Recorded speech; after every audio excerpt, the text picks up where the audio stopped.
छठ माता की जय हो। बहनों, आज मैं आप लोगों को हल छठ माता की बहुत ही प्यारी कथा सुनाने जा रही हूँ। यदि यह कथा आप लोगों को पसंद आए तो प्लीज़ कमेंट बॉक्स में जय छठ माता अवश्य लिखिएगा।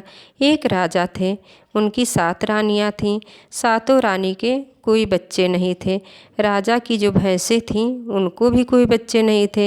एक दिन राजा दुखी होकर कहने लगे कि ज़रूर मुझसे कोई अपराध हुआ होगा, तभी न मेरी रानियों को कोई बच्चे हैं और न मेरी भैंसों को। ये सब बातें भैंसें सुन रही थीं। उस दिन सारी भैंसें घास चरने के लिए एक पोखरे पर गईं।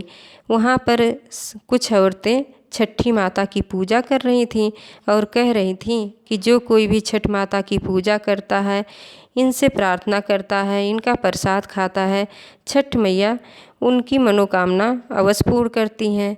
पूजा करके सारी औरतें अपने अपने घर चली गईं।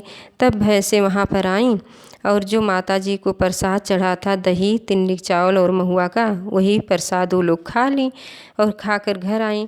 कुछ महीने बाद भैंसों ने बच्चों को जन्म दिया।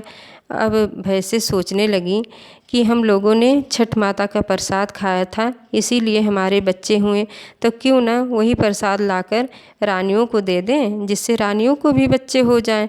फिर जब अगली बार हल छठ का दिन आया तो भैंसें फिर पोखरे पर गईं।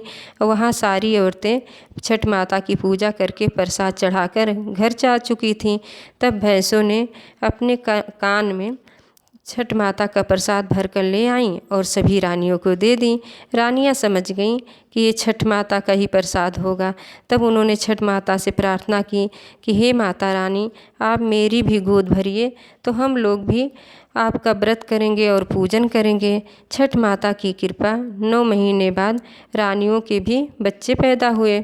अब राजा बहुत खुश हो गए और रानियां जो थीं, छठ माता का व्रत जब आया तब इन लोगों ने व्रत किया और छठ माता का पूजन किया।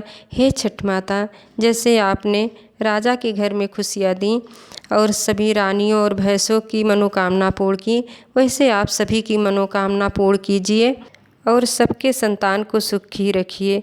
छठ माता की जय।